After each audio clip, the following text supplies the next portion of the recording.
great to have you here on the Clark Howard Show. You know, our mission is to serve you with advice and information that empowers you so you make better financial decisions in your life. And remember 4 years ago when people were able to go, who worked in office environments, were able to remote work, and they went all over the place, and there were all these what they called Zoom towns.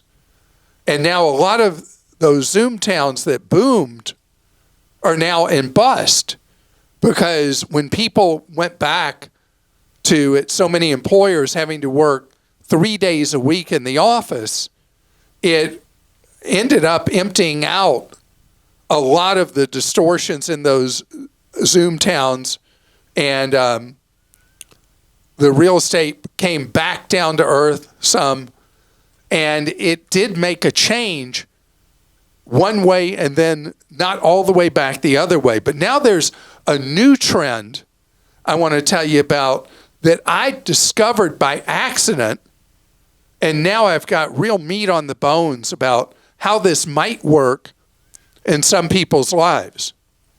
And after I take your questions, I'm going to go back to a back to basics segment on something I hate, annuities. If you're looking for impartial advice on annuities, this is not the place. And I'm going to tell you what annuities make my okay list, but what's not okay for you to be pitched and what you should not buy. So, Zoom towns, people moving way far away and living a dream life during the tragedy of COVID. And it's the people who were fortunate to do the kind of work that could be done anywhere, said, you know, why are we living this way? Let's go, blah, blah, blah. We have longtime friends who left New York and went to live on a lake and never went back. They're good. They're happy. But a lot of people didn't have that option. And now work is back wherever they came from. But I noticed something, and it's funny because no one I've talked to is somebody who's making huge money or anything like that. I have found on airplane flights that I'm sitting next to people who were long-distance commuters, who were required to be in the office Tuesday, Wednesday, Thursday. And it worked out so well when they relocated, they left their family wherever they were, and then they commute, rent a room from somebody, or have a studio apartment or something like that. Or even one person I talked to on a flight just last month figured out it was cheaper to just stay in a hotel 3 nights each week and not rent a place. And his family's back, where were they living? I'm trying to remember where they were living. Anyway, they're living in a place they love, affordable housing, good schools, no traffic, all that stuff. And then he's there from Thursday night all the way back to when he has to take the first flight out on Tuesday mornings. And so I thought, wow, because I kept meeting people like this, and I thought, wow, that's really something. That the math works out that it's cheaper to do this. It's disruptive, but if it works for the family, people are doing it. And then I'm in one of the financial papers I read, the Financial Times, and there's this article about people around America and also in other countries that are doing exactly this. They're doing a long drive on Monday nights and coming back by car, or they're flying. With all the discount airlines, people can make it work. You know, I fly discounters. So I'm always hearing these stories from people on cheap flights. And this is a thing. And so employers, there are a small number with office environments that have ordered people back 5 days a week. But overwhelmingly, employers have capped it at 3 days a week. And so they get that office camaraderie and all that, whatever they're looking for, those 3 days of the week. It seems like crazy to do the 5-day week thing, but it's your business. You do what you want. But for workers, the lifestyle change is so different. And I know if you're listening to me and you work in a job where, well, that would be nice. Nobody's fixing your car by a Zoom call. I mean, you got to be there. And we have people who have the privilege, and it was far more Americans than I realized that we learned during COVID who could do it. And so if this is something that works, go for it. I mean, you think about not having to live a place you don't want to live that's high cost, that has congestion, traffic, all those things, and being able to live where you want to way before you retire. And I call it half retirement, when you're able to situate yourself where you'd love to be, where you'd fantasize to be, and then do the long commute to work, and how cheap these flights are, it can actually work out. So, Christa, you're going to have to finish this podcast because I'm checking out. Yeah, bye. I'm going to the beach. It's all up to you now. All right. Toria in Georgia says, what is the best travel Wi-Fi hotspot? Well, it's funny you ask, because I just talked about this company last week, Visible, which is Verizon's discount brand, is the absolute best deal on an unlimited hotspot for travel that exists. If you move your cell phone service to Visible, and their expensive plan, which is $45 a month, or now with their new annual plan, you pay it all up front for a year in advance. It works out to be $32 roughly a month for your service. You get unlimited everything, high-speed data, and unlimited hotspot. I keep waiting for the other shoe to drop and them to say, yeah, we were doing that, but now we're capping it. So far, so good. They have not capped data on their cell phone hotspot plan. It is far and away the best deal in the market, because you look elsewhere and T-Mobile, $90 a month. Verizon, $90 a month. AT&T, $86 a month. Visible, $32 or $45 a month. And it's your cell phone service too. And the hotspot works really well. If you don't need unlimited data on a hotspot, you can also look at Mint Mobile, M-I-N-T Mobile, which is a great cell phone product and service and price. But they cap their data on a hotspot at 10 gigs a month. So that may not be close to enough for you for doing your mobile hotspot. And if you're doing foreign travel and going to a bunch of different countries, say, for a while, could you buy like an eSIM? Okay, this is a great question. So I'm glad you asked that. If you are doing foreign travel, here's what you need to know. Buying a SIM that you can put in, it can even be an old phone of yours. You put it in there and use it for a hotspot. In most countries, you buy a set of data, and usually you'll be buying 50 gigs of data, and it'll usually be somewhere, depending on the country, $15 to $25 a month that you buy in that country. And that's a lot of data when you're traveling. And that should work out for you. The truly unlimited thing like Visible's doing, most foreign countries, you're not going to find that. But you will find very affordable monthly offers for the 50 gigs. Mackenzie in Oregon says, I'm in my 30s, and my husband and I both listen every day and talk about what was on the show that day over dinner. Thanks to your advice about saving and credit card points, don't worry, we pay our balances in full every month. We are going to travel to a few of the Greek islands this summer. I have read while visiting the islands, many people rent ATVs instead of cars, which we'd like to do.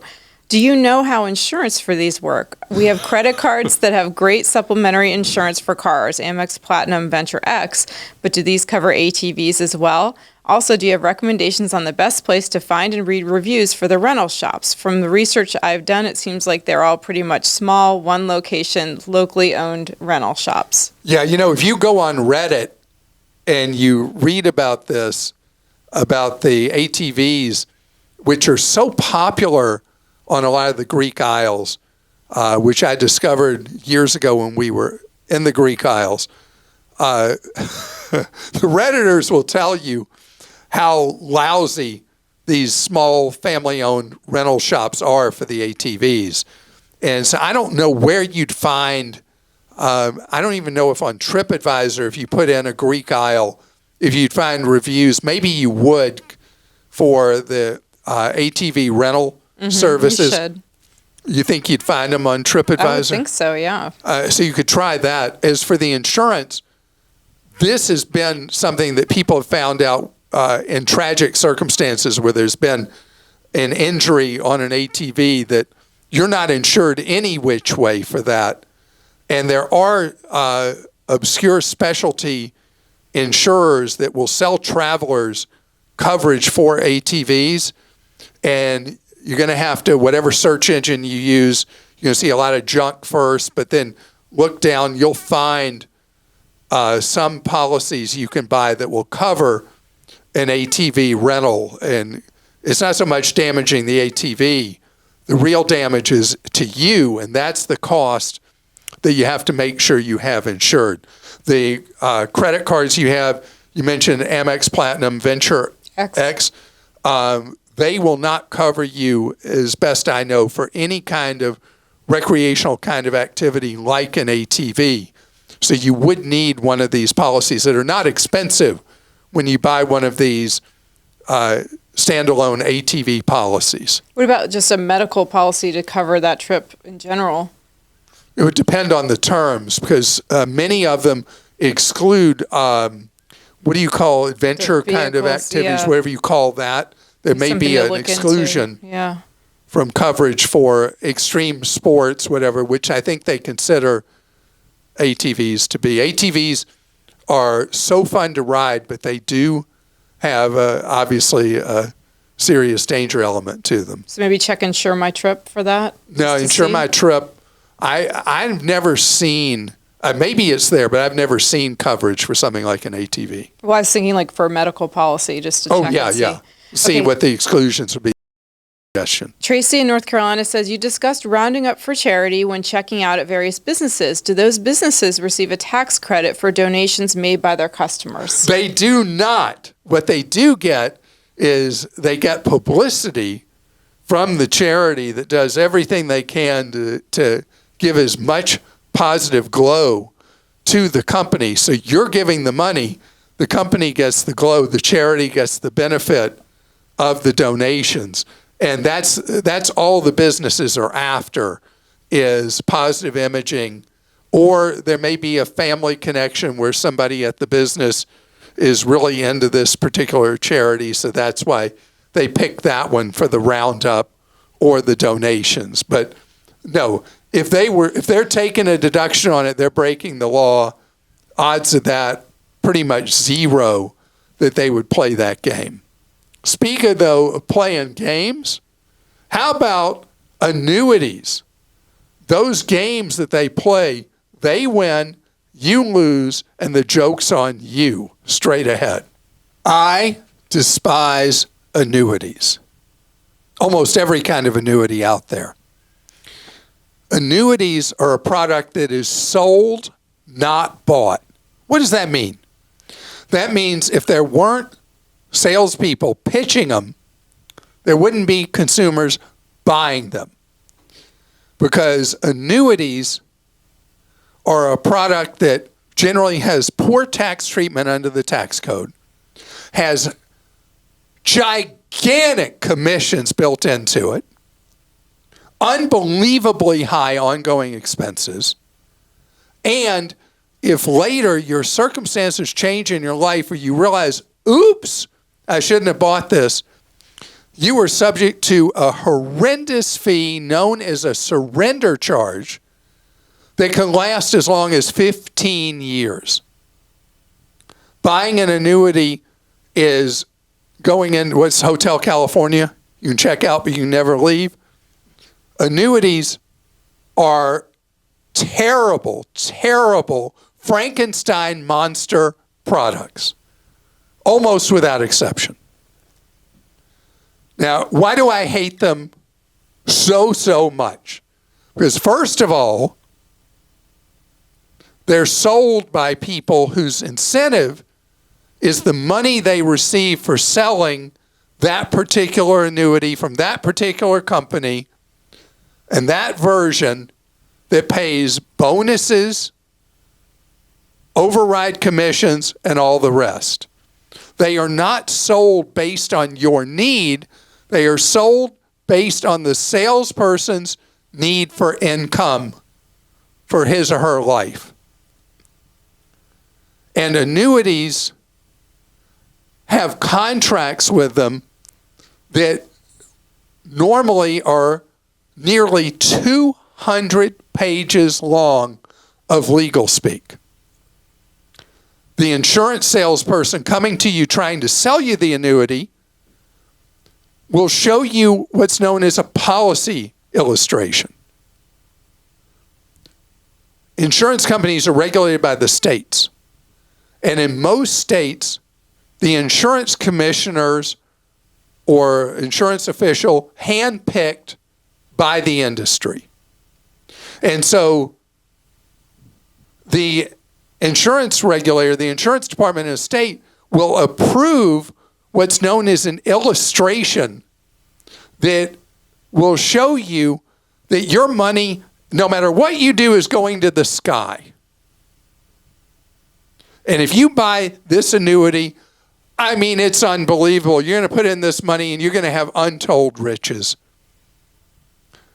I mean, you're going to be like King Tut with all his gold. Are you going to be with Bezos on the world's biggest yacht? I mean, man, these things, these illustrations, the colorful brochures you're offered that show your money going up like that, it will then say in microtype, not guaranteed. Not guaranteed.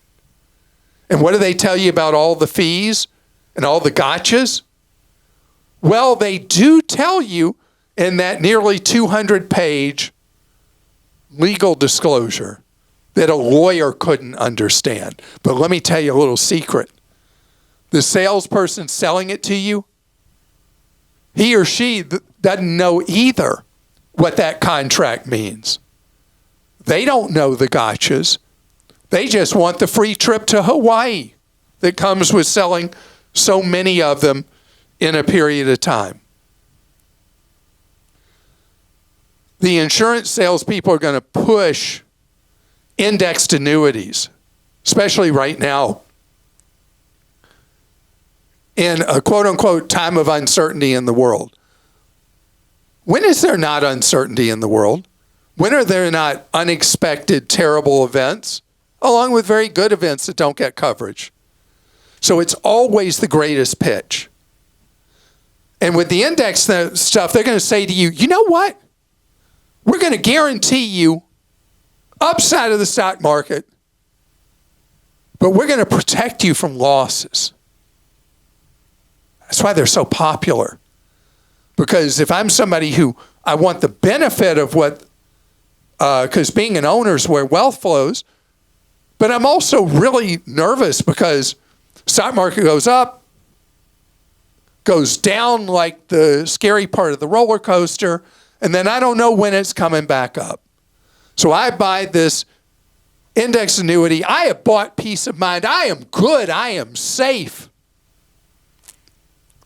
But what they don't tell you is when they say you're going to ride with the index but be protected from losses or will cap your losses, is they don't tell you that they only give you part of the gain.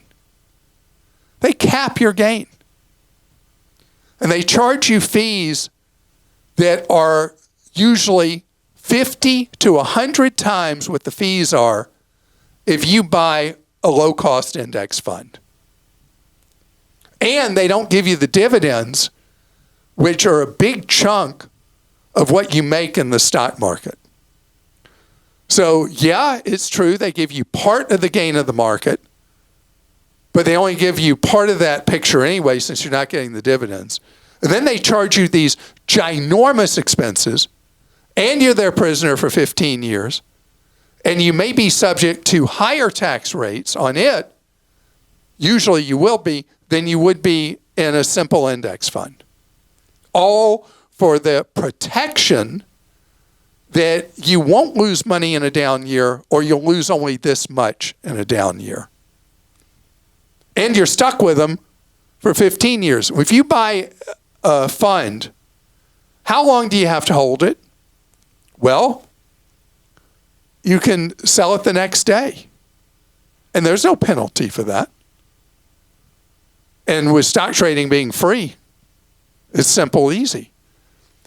Variable annuities are another form of owning the stock market, but in a very disadvantaged way.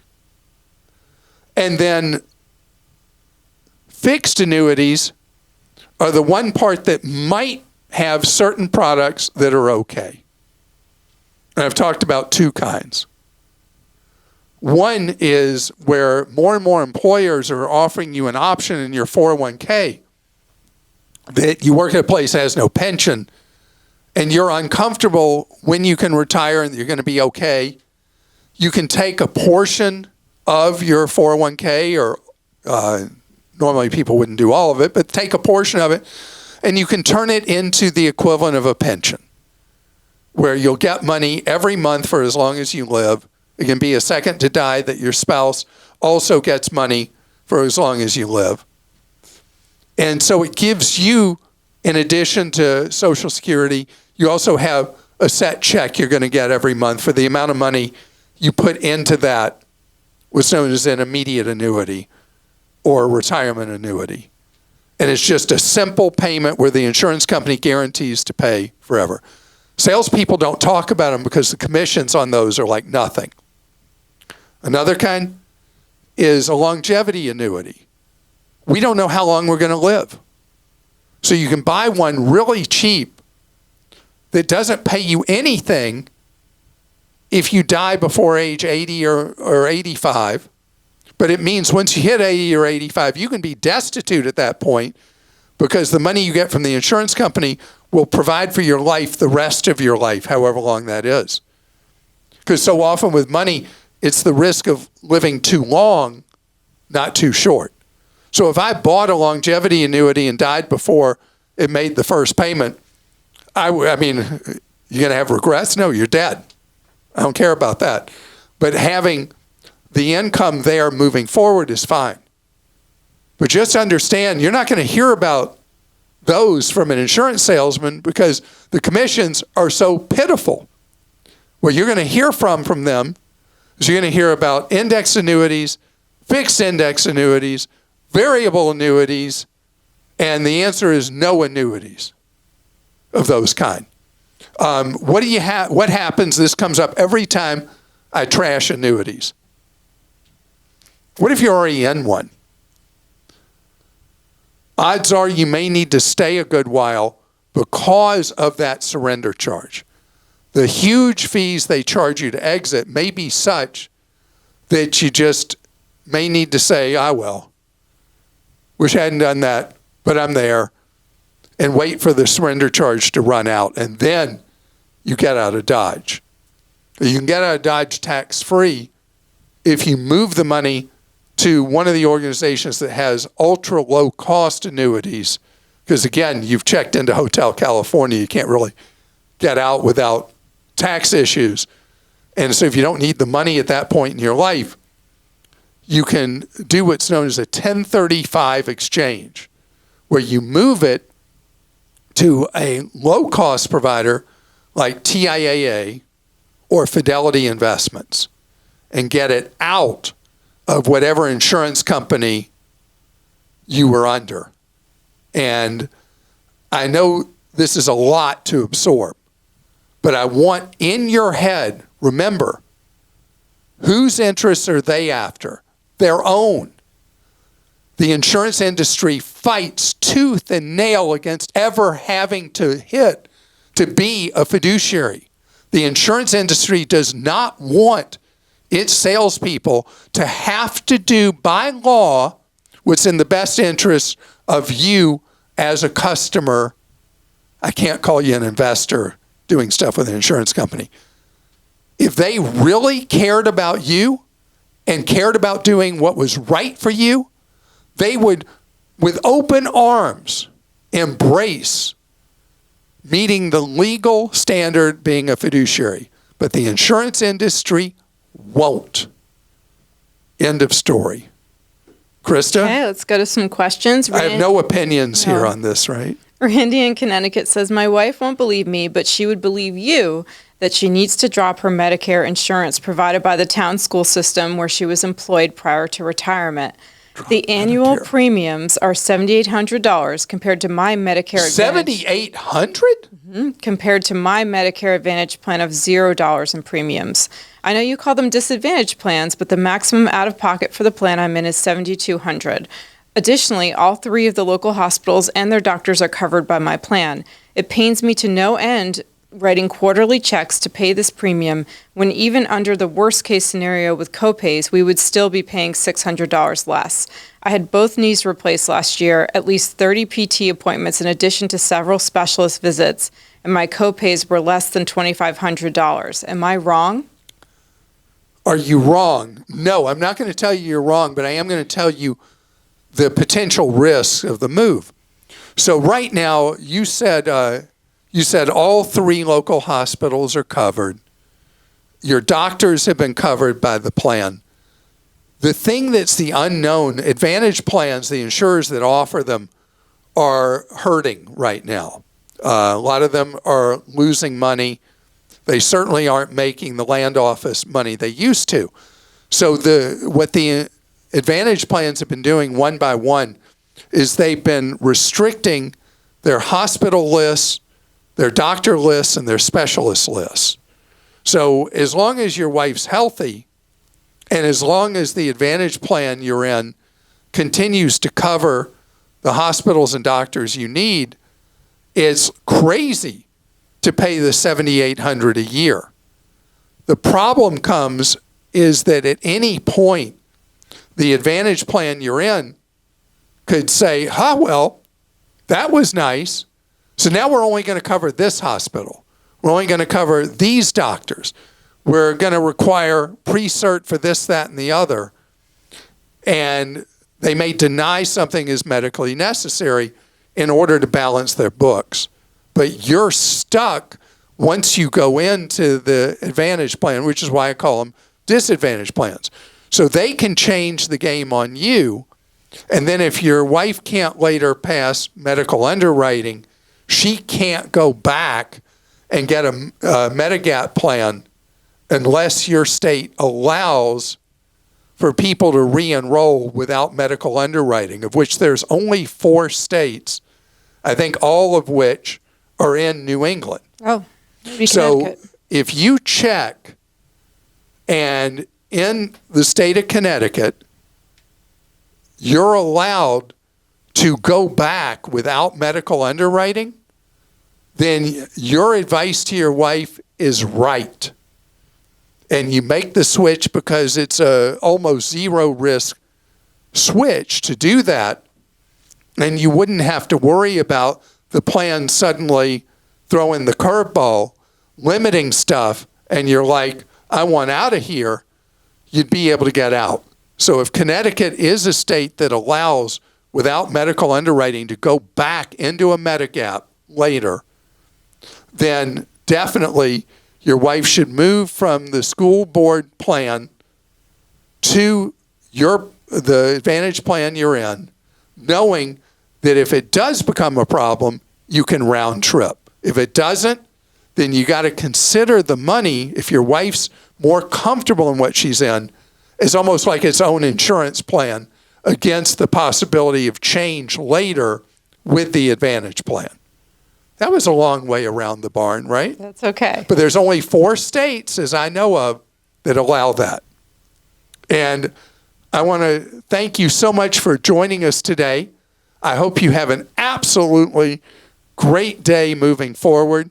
And do you know what's happening tomorrow? Do you know, Christa? You're stinking it up tomorrow. That's right. It is Clark Stinks. And that's where all those insurance agents should go post at clark.com/Clark Stinks.